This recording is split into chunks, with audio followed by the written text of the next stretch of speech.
make him come with this endorsed program. Udi Aloni is an Israeli-American filmmaker, writer, visual artist, whose career is deeply rooted in the struggle for justice and peace in the Middle East. He started his career as a painter, then moved to the media of film to address questions of politics, history, theology, and justice. His acclaimed films, including Local Angel, Forgiveness, Art Violence, and Junction 48, who won the the Audience Berlinale Award in 2016, have been shown globally in acclaimed festivals all around the world.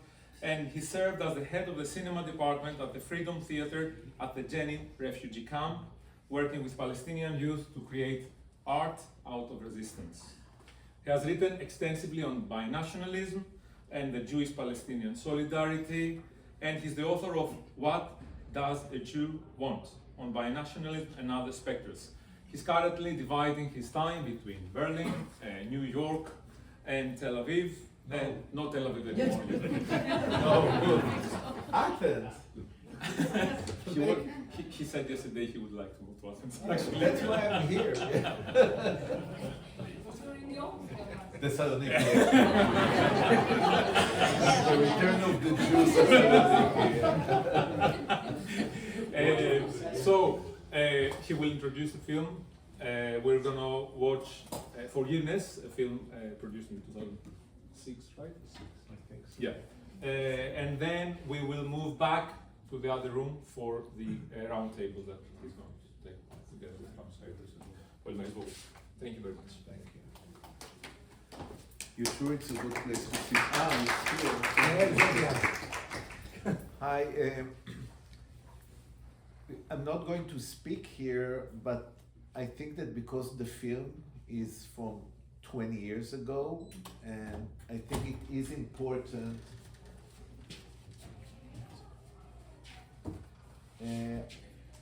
I think it is important to speak a bit, and also because I think that the genocide that's happening now, in one hand you can say it's not conceptually it's not different. In the other hand, it's like a black hole. Like, you know, in physics, when you get close to the black hole, all the rules changes. So I feel something in the physics changes because of it's called genocide. It is genocide. The mask of like Zionism as emancipation movement, liberal democracy as freedom, all this torn apart, and we're looking at the real. So I want to speak a little bit about this film in the context of today and why I use the word real. So I thought, how should I speak here before, and I chose to speak in Lacanian language a bit. But regular, simple Lacanian, not... and because it is falling from the symbolic to the real. In Lacan, there is the symbolic, there is the imaginary, and there is the real. And the symbolic is where we have the language and we can survive. And the real is maybe where the truth is or what we don't see. The same way that people speak about the black hole, that people speak about the real. Maybe it's contain all the information, maybe it's totally chaotic. And I made a film that I called it Forgiveness. And the reason and in Hebrew, it's very important that the name in Hebrew means something a bit different, because it means forgiveness, but Mechilot means also underground tunnel. And this changed a lot from the Christian idea of, as Derrida said, forgive, and then forget is you get, and forgive is you give. To go through underground tunnel, it's mean that forgiveness is much more complicated, and now we are one day after Yom Kippur, that from my hand, I cancel this day. We don't have the right even to ask forgiveness while in our name a genocide is taking place. It's also very important for me to speak. I'm extremely Jewish, and I think sometimes, am I Jewish because I care about it, or am I Jewish because I try to run away from the Israeliness? And the opposite of Israel is Jewishness for me. So the combined that people put them together, it's problematic. And how how do I speak now on a film that have so much unconscious and this, a front of a genocide? And I think if you see it while knowing that the genocide is happening now, this film might echoing even maybe stronger. And in the scene, there is one part that I stole from Freud. It's okay, right? Like he reported on a dream, Freud reported on a dream that not one of his patients did, but another one. And in this dream, there is a father that his dead son is on the other room, and they put candle around the dead son, and the father went to sleep. And suddenly in the dream, the father have a dream that his son come to him in the dream and said, "Father, can't you see I'm burning?" And the father see the kid burning, and he wake up and he go to the other room, and he saw that one candle really fall on the dead body of his kid, and he saw that the dream was kind of reality, falling the real. And Freud said that this dream was in order to postpone the coming to the real. It was a postpone. He dreamed it in order not to wake him immediately, to gain time not to see the horror. And Lacan said, no, it's the opposite. The real is a son that come and tell you, "Father, can't you see I'm burning?" And this text burned me inside so strongly, because I thought it's even beyond, like the call, "Father, can't you see I'm burning?"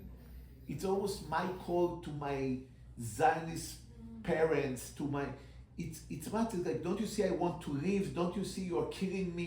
It includes so much, it includes the death and the life together.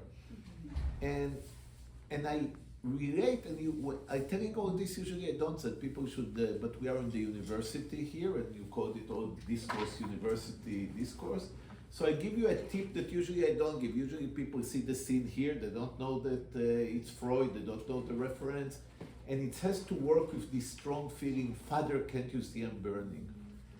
And today it's even harder, and I saw in the title we have like discussion of university, right, or the title of the conference.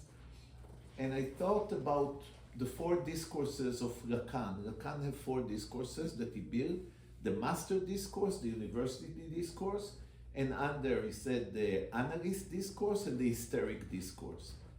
And the hysteric is very important for me, because when I called the book that you mentioned, "What Does a Jew Want?" It's also I stole it from Freud. Now you know, it's all like, I'm not stealing all the time, but Freud asked, everyone know what does a woman want, right? The famous question. And some people said, "Oh, this male chauvinist, what does a woman want?" And some, he act maybe like a soft colonialist. He really like the woman, but he's going to tell her what does a woman want. It's all around Dora. Whoever knows the story, Dora the hysteric. But I read it differently. I said suddenly Freud understand that he's the hysteric. He said, "What does a woman know? I don't get anything." And only when the analyst become the hysteric, psychoanalysts started to function. Only when we start in the place that the subject is supposed to know, realize that he doesn't know shit. It's okay to say it's not American university, right? So, only on this stage, my search of Jewishness starting when I don't know shit.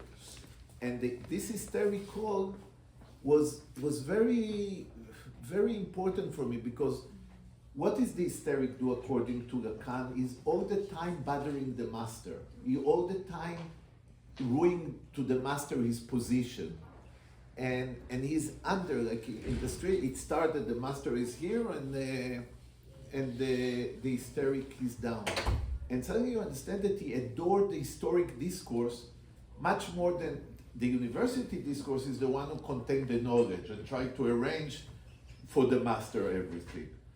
And I just am the analyst for Lacan, either for me is the artist, you know, I'm not, but the hysteric is the one that all the time question and all the time, and now I think while I'm speaking, the master is so strong now. He's so powerful, and he doesn't need the mask anymore. For years, that was all our job as radical leftists is to take off the mask from the master. Yeah, look, Obama is totally serving Wall Street, look like all the liberal Democrats look for us all a fake to hide American imperialism. Israel, in order to serve kind of a settler colonialism, create Zionism as an emancipation movement and coming, and suddenly you don't need all those things. Suddenly power is there. The master is said, that's why I remarked before the thing from Republic of Plato, the master said, justice is what power said is justice. And our position now, some of the radical leftists, they think that they are like, that Lenin is on the train now, and we're in 1917. But Lenin is not in any train right now. The master is extremely strong, and we don't know what to do. Many of us getting totally depressed. I mean, the people who see the reality get depressed. If you are right, you get depressed. The other option is to be the hysteric. I think this is our option now, to be the students in the university, to be the people who go to the street now, to be the few nice Israelis that very rare, because I do a detour, most of the Israelis that do demonstration against Bibi, none of them really care about genocide. For them, there is only 20 people alive in Gaza. Those are the hostages. So, but then there was a group now that stopped with the body, the soldier who tried to go to Gaza. And then there was one woman, mother, that I don't think even have our politics, that she just went to stop the tank that her son is going there. This position of this mother is so powerful for me when all my analytic text, so I made a film, Forgiveness, that is underground tunnel, that try to deal with the unconscious of the Jew in a way, and how to separate from it, and how all those movies that were in Israel of shooting and crying, all this position that, yeah, Israeli, we are killing, but we're really good people, that it's a repetition that all started in 48 and before, as you said. Nothing started in October 7th. Everything started really in Balfour Declaration, but let's say in 48, and I try to deal with it as the hysteric. I saw this movie that I hope you will love, that very dear for me, is the Israeli soldier looking away. You have even a sympathy to him a bit, because he's not the case. The case is the whole structure that we put him in, that he has to carry the crimes and the crimes and the crimes that we all never counted from when they started. So the last thing I will tell you, it started with the text from it, and it said that the movie is happening in a mental institute that sit on a village called Dir Yassin, that Israel massacred in 48, in April 48, April 9, 48, they massacred more than 200 people. All the stories of a baby in oven that they told about the Hamas in October 7, that never happened. It did happen in Dir Yassin. And on this, they built a mental institute. And to this mental institute, they put a Holocaust survivor. And they call this mental institute, in Hebrew, they called it Kfar Shaul, that it means the village of Saul, but it also means something else in Hebrew. It means Shaul, it's borrowed. It means borrowed village. It means we have to give it back to get rid of the spirits that haunting us.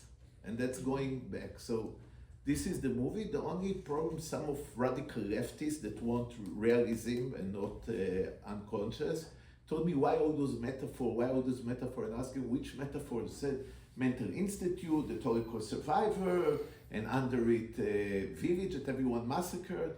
But I told them this is not metaphor, this is the real. There was really Dir Yassin, there is until now Kfar Shaul, and when I got there, I met Holocaust survivor that I called them Muzelman, as Primo Levi called them, and they did hear the voices of the ghost from there.